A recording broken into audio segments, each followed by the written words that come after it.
ক্রাইস্টচার্চে না হলেও শিগগিরই আবার মুখোমুখি হতে যাচ্ছে বাংলাদেশ ও নিউজিল্যান্ড। তবে এবার তামিম মুশফিকরা নন।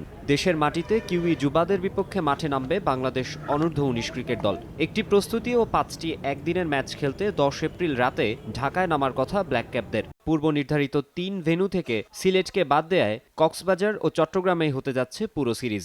সিলেটে যেহেতু কিছু রিনোভেশন ওয়ার্ক চলছে, মাঠে নতুন ঘাস লাগানোর প্রক্রিয়া আছে, তো সেহেতু আমরা এই সিরিজটা আমরা কক্সবাজার এবং চট্টগ্রামে খেলবো।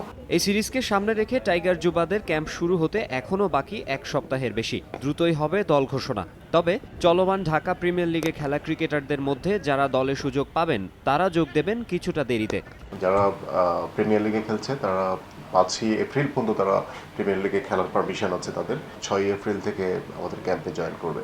এর বাইরে যে প্লেয়াররা আছে তাদেরকে নিয়ে আমরা 25 তারিখ প্র্যাকটিস শুরু করব। প্রস্তুতিটা শুরু হবে একাডেমি এবং এরপর বিকেএসপিতে, এরপর টিম 11 তারিখে কক্সবাজার যাবে। 2020 যুব বিশ্বকাপের আগে ব্যস্ত সূচি রয়েছে ইয়াং টাইগারদের। জুলাইয়ে ইংল্যান্ডে স্বাগতিকদের পাশাপাশি বাংলাদেশ ও ভারতকে নিয়ে অনুষ্ঠিত হবে ত্রিদেশীয় সিরিজ। এরপর সেপ্টেম্বরে শ্রীলঙ্কায় এশিয়া কাপ। সেখান থেকে নিউজিল্যান্ডে ফিরতি সিরিজ খেলতে যাওয়ার কথা যুবাদের। পরে অক্টোবরে বাংলাদেশ সফরে আসবে শ্রীলঙ্কা দল। সুযোগ পেলে জানুয়ারির বিশ্বকাপের আগে আরও কিছু ম্যাচ আয়োজন করতে চায় বিসিবি।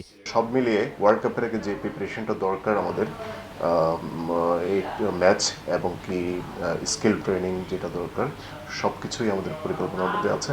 এদিকে জাতীয় দলের পাশাপাশি বয়সভিত্তিক দলগুলোর সফরেও নিরাপত্তা নিশ্চিতে বাড়তি সতর্কতা অবলম্বন করতে চায় ক্রিকেট বোর্ড। মাকসুম আলম খান, সময় সংবাদ, ঢাকা।